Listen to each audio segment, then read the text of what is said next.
Great, thanks.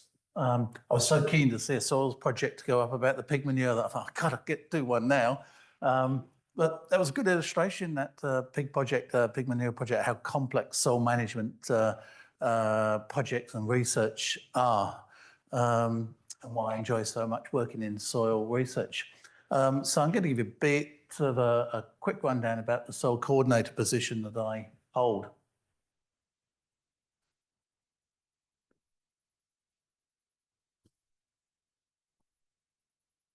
Okay, so most of the projects you've seen today are funded through the Future Drought Fund, and certainly there are quite a few soils projects that have been funded through the Drought Fund.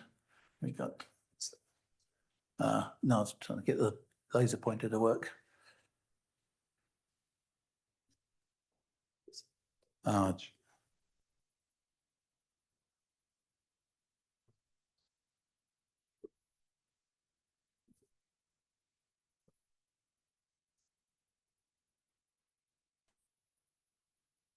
oh, I've got a laser pointer on that. That'll do. So there are a number of soils projects that are funded through the Future Drought Fund, but the federal government also funds a lot of agricultural projects through other means. For example, in the 21-22 budget, it ran the massive national soil package of $200 million. And there was a whole range of soil projects that came out through that. More recently, they've announced $300 million for agricultural projects. Inside that is a project on improved soil health. And inside that is both the new National Soil Monitoring Programme and my role of soil coordinators, or the soil coordinator roles nationally. So we're funded slightly different than a lot of the other work that comes through the Drought Hub. So the soil coordinators, we're funded federally, but we're employed usually through universities. I'm working for Melbourne University. In the budget papers, they described our roles as to facilitate soil extension services and promote soil knowledge sharing and innovation for more effective and sustainable land management practices. I reckon they really nailed it with that description. So that's what I see very much as our roles. We have a lot of national stakeholders that we sort of work with. As I said, we're funded federally, but we're actually funded under the National Land Care Program. So we have a number of responsibilities under the National Land Care Program, particularly with some of the initiatives that are rolled out directly through that, such as the small grant, Smart Farm small grant projects that we've been working very closely with. We are, however, housed and looked after and work very closely within each of the hubs. So the soil coordinators are probably about as rare as soils people are in general community. There's only 8 of us, 1 in each hub, but we work very closely as a national group, and we have a community of practice that we work with DAF, Soil Science Australia, and the CRC for soils. For example, in a community of practice, we meet monthly. And the important thing about all this stakeholder engagement is it's very much two-way. So we have a good ear into DAF and DAF back to us, and with these other programs. So a lot of networking is involved so far in our roles. Equally, there's a huge amount of networking within each of our states, or our hub regions. So I like to work closely with the universities, the farmer groups, definitely, the CMAs. So we work across not just agriculture, but natural resource management as well. And also the peak bodies that we don't hear so much about, but ACFA, SPA, fruit growers, all those sorts of industries that are very influential in soil practices. So our role very much is networking with the federal and national scenes, but it's very much building collaboration within states. So within all those organisations, it's a collaboration process that we're trying to achieve. Probably one of the most rewarding parts of my role so far has been working with young people. Really enjoy that. They're really enthusiastic and interested in soils, and teaching them what the importance of soils are for agricultural, but also natural resource management issues. They can see that sometimes it can be miserable out there measuring soil things. Other days it can be really nice and relaxing out there waiting for things to measure. Other important part of this role has been working with farming systems groups and natural resource management groups. Like to think that we can be a technical support. We can provide inputs into where they can find technical resources around soils. We can help run events. And I guess out there always amazed that perhaps this audience wouldn't, but how much enthusiasm there is on the ground from farmers and natural resource managers about soils, soil management, trying to improve soils. So it's a very rewarding area to work as well. And I'm glad that in the title of the hubs, it has innovation, because I'm very keen on promoting innovation. I guess I've been a researcher for 30 years and an engineer, so I'm really keen always to see where innovation is taking us. And I think we're on a wave of innovation these days, from whether it's a self-drive car or the new air conditioning unit I've been fitted in my house that has controls on the airflow, the temperature control, and everything from my iPhone. And it's no different in soils. We're seeing a lot of new technology coming out in soils, and I like to be across all that so that I can help promote it to people. But I'm very keen in this role in trying to build up maybe even what I'd call a library of resources that farming systems groups, students or other people can sort of take and play around with, get some equipment, get some tech, they can take it and borrow it for field days and other sorts of things. So that's an ongoing process that we're just starting.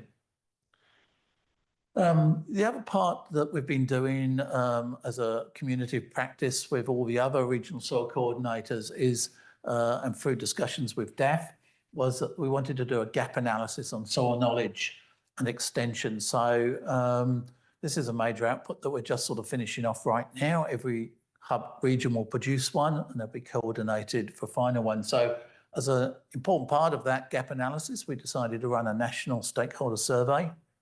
And through the help of all our hub partners who've been really helpful in trying to roll out this survey, and particularly our comms team in the hub who've been really active in promoting this survey, we've rolled that out. So I'm just going to finish off on a few quick bits of results that straight off, it's only just finished, so we're just beginning to analyse it.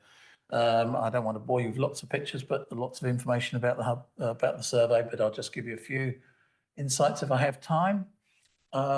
We analysed two different groups, really, advisor or farmers, or farm owners, and most of them were property owners, and what we called advisors, which was a group of other, and you can say it's sort of a mixed group of equal numbers sort of things, and researchers, independent consultants, fertiliser managing people, and NMRM. So we split all our survey results into these two groups. These are the number of respondents across the nation, nationally, across the states. And as I keep saying, it's not a competition, but Victoria got the highest numbers. So thank you everyone who helped with that. I can hold my head up high. Go Victoria Hub. The top bar in orange is the number of farmers, and the blue bar is the number of advisors. You can see we've got a nice even split of each of those. For Victoria, we're split across industries. The biggest proportion was non-intensive livestock, but a good proportion of grains farmers and a mixture of other. It's probably a good representation of what's really out there, I'd guess. The age demographics of the people who responded, you can see from the advisors, we've got a large number in the higher, almost my age group, of the 50s to 59-year-olds.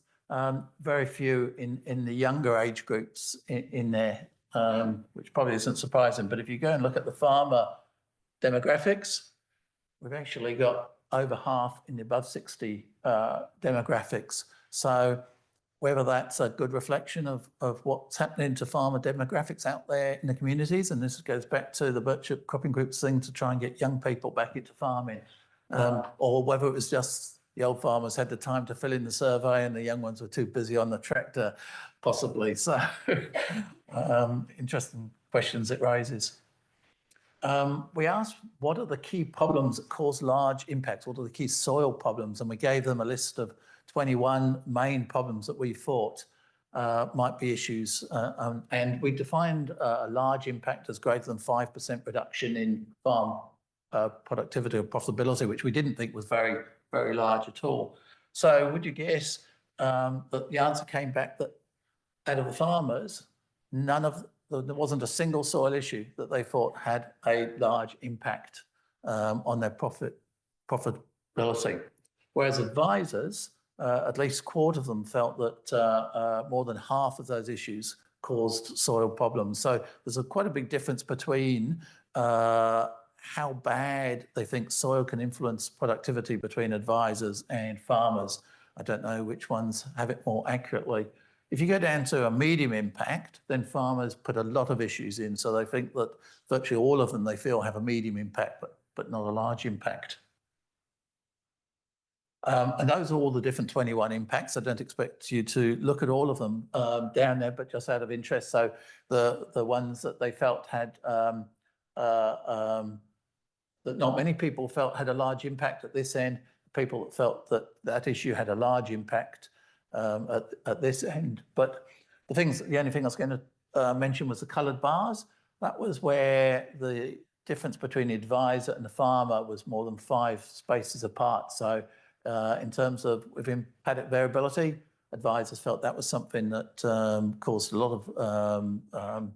of penalties in a large impact on farms, whereas farmers didn't. In contrast, poor soil structure, or as well, poor soil structure farmers didn't think had much impact, whereas advisors did. In contrast, the other way around, low water holding capacity, which we heard about the issue in the pig farming one, farmers felt had a big impact, but advisors didn't feel it had such a big impact. So quite a lot there to delve into and study. So we asked them about which issues which soil issues needed no further extension or research. They were done to death. Which ones only required extension, no more research, and which ones required research and extension. So just as a very quick summary, the majority of people, so this is no investment required, and the green line is farmers, and the blue line is advisors. The ones that are underlined were both raised by both farmers and advisors, and quite a lot of similarity again here that issues such as, I mean, I'm quite surprised by the results, but actually issues such as no-till, raised beds, controlled traffic were considered as things that nothing was needed on them at all, no extension, no research, whereas things that needed research and extension are often things that are involved with more soil biology and subsoil issues, deep line placement, subsoil amendments, and subsurface drainage and things like that. So a few research things and just a few things about how people like to get their information. We've had a lot of discussion about this nationally because one of the issues that has been raised nationally as a reason why soil issues aren't adopted is there simply aren't enough people out there talking about it. I tend to feel we had a workshop yesterday, some of you attended that, where we spent quite a bit of time talking about the constraints to adoption, what they were. I don't feel like, compared to maybe other states, that's the big issue, but we can see here that there's a whole range of different places that they like getting their trusted for important information.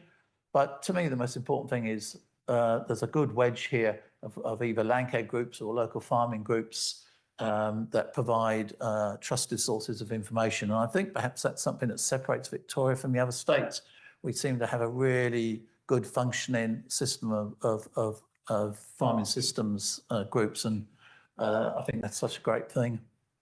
Finally, we asked them about how they like to receive their information, and perhaps I would have got more inputs if I'd known this before I'd done the survey, because somewhat surprisingly, social media, Facebook, Twitter and WhatsApp, nobody likes getting information through that. And we promoted the survey very heavily through those means. So we had a lot of discussion about this at the workshop yesterday, and there's still a strong belief there's an important role for those things, but it's maybe not information.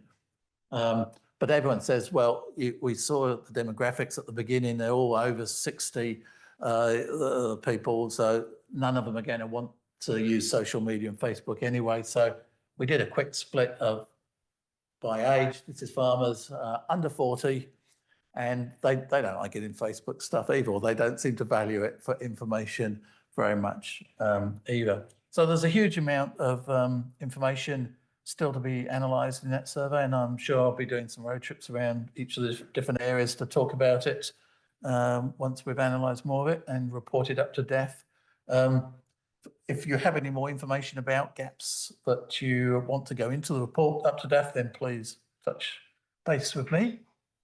Otherwise, I've probably finished. Well done. Thank you, Pip.